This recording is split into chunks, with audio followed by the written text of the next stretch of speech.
Mm. Hey guys, so in honor of Mother's Day, which is only 2 days away when I put up this video, I decided that I was going to make a video recommending some books you might consider buying for your mom, whether it be for Mother's Day or for her birthday or just as a thank you gift, because why not? Yeah, so I'm going to talk about 4 different types of books, and I will of course list everything below, and hopefully you'll consider these books. So the first book I'm going to recommend to you is this, How to Be an American Housewife by Margaret Dilloway. And I think this is a good book to give for Mother's Day because the story is about a mother and daughter. This book specifically is about a woman named Shoko who is Japanese and marries an American GI after the Hiroshima bombs and all that stuff. It's the mother recounting her past before meeting her husband, and then also giving you what's happening in present times.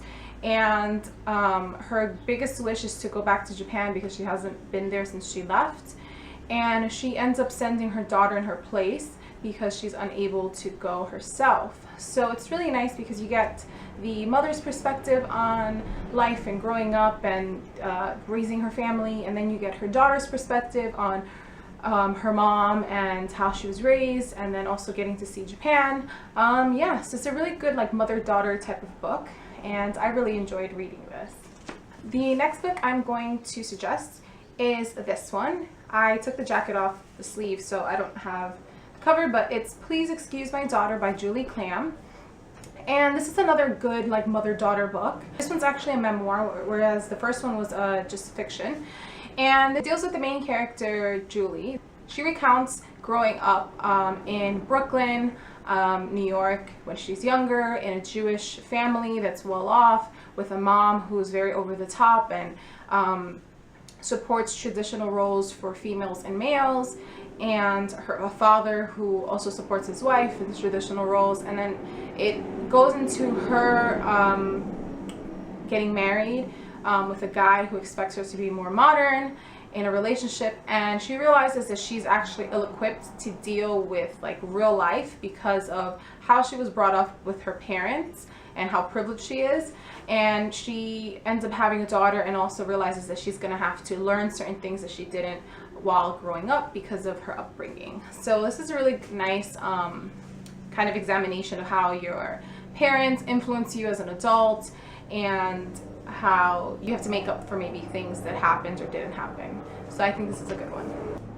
The next book I'm going to recommend is Tales of a Female Nomad by Rita Gelman, Living at Large in the World. And this is a travel memoir, and this is a little bit more different than the other ones because the other 2 books that I suggested for you guys deal more with like mother-daughter, and this book specifically just deals with the mother who is, I think, in her 40s, and she's going through a divorce, and her children are already grown up and out of the home, and she decides that she has to make a change in her life because she's not happy, and with the divorce things have to change. So she ends up moving to another country for a short time and finds that she has the travel bug and wants to travel. So it's more through her perspective as an older woman who's divorced and dealing with like her new reality of not being a wife anymore, and then also being a mother, but not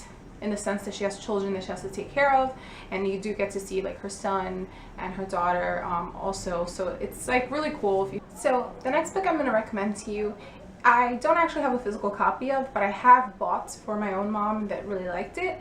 And I want to suggest to buy a memory book. And the person who you give it to is supposed to write different memories they have, you know, from their past. And a lot of the memory books, well, the ones that I've seen, which I'll link below in the description bar so you can see the ones I'm talking about, have prompting questions. So that way it makes it easier for the person to write things down, because sometimes you don't know what to include in the book. Yeah, so they have like questions ranging from like, when was your first kiss, to who taught you to read? Things like that, different questions that gets them thinking to write down all this information. And then it's really neat because if you give it to your mom and they fill it out, they can give it to you maybe later when they finish it, or you know, they can leave it to you as like a legacy, and you get to just read through basically their whole life story. It's almost like your own writing, you're writing your own memoir type of thing. So I really like, that's a neat idea, because our parents have a lot of memories and have gone through a lot of stuff, and we probably wouldn't be able to know everything about them. So it's really cool that you get to see more parts of themselves written down in the book, if they let you read it, of course. Yes, I would suggest that. All right, so those are the books that I recommend for you guys if you're looking for a gift for your mom, or aunt or sister or something. It doesn't necessarily have to be just for your mother, but if you're looking for a gift for a female in your life, I think those are good options. And since this is a book channel, I recommend the books for you guys.